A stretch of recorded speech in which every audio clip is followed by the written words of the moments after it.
So she struggled a little bit, and then after a while, a couple of hours later, I went back there. I see her still going around, and she was all right, so I felt pretty good. But you had to be, and catching these foxes, you had to be fast. And as like Clarence says, you know, these young guys from high school, you know, they didn't know what to do, so we'd crawl under the kennel and grab their leg. And they'd jump up, you know, they'd run out of the yard. So it was a lot of fun there too, you know. But you had to be fast. You get in there and they'd go like that. But chances are, if you seen the tail, you went in and pulled them out and you had them, you know. See, so you got bit a few times. It's like you said, hold one in one hand, and I did that, and I grabbed another one in the other hand, and I left that one down a little too low, and he hit the ground and he bit me in the leg. So I figured, well, you got to keep them up a little bit more. I think we all got some little tooth marks here and there on our hands and arms, and going back to the tattooing thing, well, you were sitting holding the fox in a position similar to this. You had the jaw in your hand, the paddle was here with the needle, and on a hot sunny day, and you'd hear the buzz of that needle, all of a sudden you'd donned a little bit, and all of a sudden, beep, you'd get one on the arm. So I got a couple dots here myself. And Dr. Krieger indicated that he's got a few on his leg, too. Okay, I think with that, we're just about on time to thank the panelists. And Gordon has a DVD. There was a film made about the fox industry, and Gordon was able to take that film and to convert it to a DVD. And he has that. We don't have the capabilities to project it. So what we're going to do is when we're done, Fred's going to get set up with the TV set, and we'll put the DVD in, and then Gordon can, there's no narration with it, right, Gordon? So, right. So Gordon can, you know, stick around, and Gordon can narrate that. We usually go about this time and then break up and have you, you know, deal with the participants to discuss things with them, and we'll take a little break, and then we'll set up the DVD. Skippy has something to add. Now this should be interesting. Could I make just a quick? Sure, Gordon. Sure. A quick correction. Actually, the film was made by my dad, who was an amateur photographer and also a pilot. So some of it shows the ranges of the fox yards over and over, all around Mequon from the air.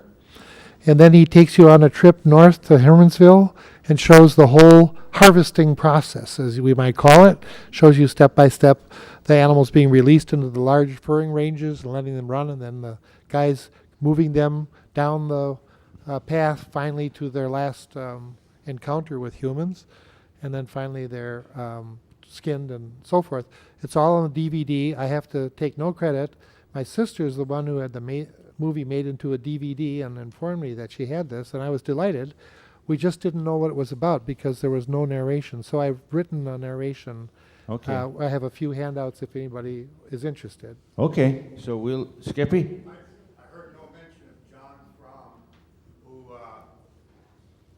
Who said, why are we taking those pelts to New York and having them made when I can do it up here at Hamburg? And he did it, and he, unbeknownst to a lot of the demons and Froms, and he made his coats up there. He self-taught himself, right? And he made those coats, and they started selling them direct up at Hamburg, and then after that, they also made the fur buyers come from New York to Hamburg to buy. Do you know what years that was? 36 to about 1940. The reason I ask is that originally there was the Frum Brothers Neiman Company, where the two families worked together, and then there was a major problem. Let's just call it a problem, and then the company split into the Neimans. Now, Uncle Ed, on the Fox Farm Curve, as they call it, on 57, he married a Frum. And so, but he was part of the Neiman family. and yet he was part of the Frums too. And he and Doc Roberts that you mentioned earlier, Doc Roberts was a biochemistry, he had a PhD in biochemistry from the University of Wisconsin, and he was a true expert in nutrition.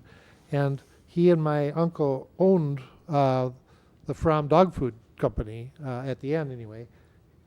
Doc Roberts' son and I have done research together. We're still very good friends and so forth. But some of the family members didn't remain good friends in a series of business splits.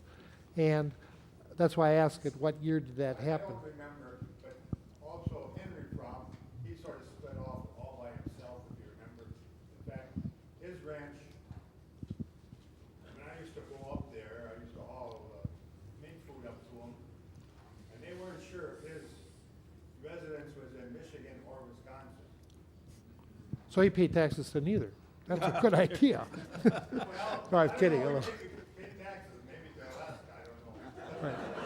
Right. But it's the old story of a family that got together, they were doing super, and then money comes into play, and it causes all kinds of problems.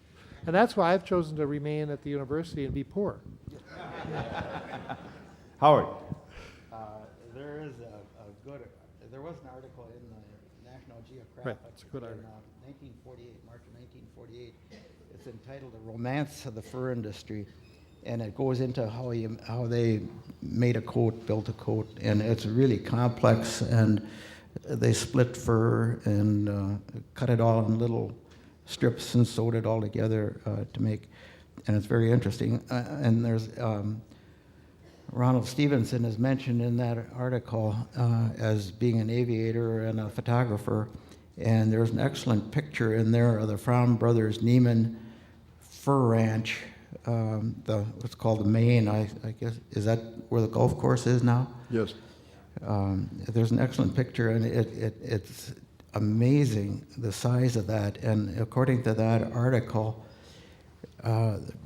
Fromm brothers Neiman, between the Hamburg Ranch and this Thiensville Ranch, had 200,000 acres under fox. That's a lot of acreage. And they also attributed 40,000 pelts a year, mink pelts and fox pelts, to that farm. So that figure of 100,000 certainly would be very close when you consider all the Neiman farms put together with that Fromm brothers Neiman. I just wanted to mention one thing. We're not talking about 20 horses a day out there at the Maine. We're talking about 100 horses a day were slaughtered. And sometimes more, depending on the time of the year. Sometimes as much as 120 horses a day. It was a big, I think most people don't realize how big an operation that it was. And, it was a real, I think in that article, maybe it was in the National Geographic, where it talked about, I think it was in 1947, where the fox industry brought in $1.3 million in pelt sales. Yes, sir. The reason that they hauled all these foxes up north, really, is up there they had, I think at one time they had 3 ranges that were like 80 acres apiece, and they were in the woods. And they had people went through them and took all the stumps and snags and dead branches, and everything was cleaned out. And then they would release these foxes in there to run wild. And they would line the tubs of meat up, and the reason was so they wouldn't rub each other, they wouldn't have stain marks on them, on the pelts and everything, and of course the weather to let them really fur out before they were slaughtered. And then to catch them, they would divide the pen in half when they drive them through that, and then a quarter and an eighth, and down to where they could catch them out of these long pens. On the DVD, you can actually see them doing this drive, and as they walked through one set of fences, the fence had been rolled up, and they dropped the fence and put some logs on it, and gradually it got smaller and smaller, like the pit and the pendulum, and then that's where the last part would be done. Okay, yeah, Gary. There's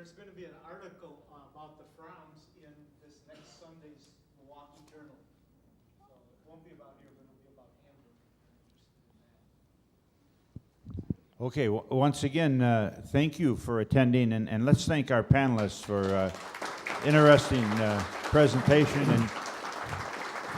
And we'll take a little break, and we'll get Gordon's DVD set up. And in the meantime, if there's probably, hopefully, some more coffee and cookies there, and then let's share some things with the participants. Thank you much.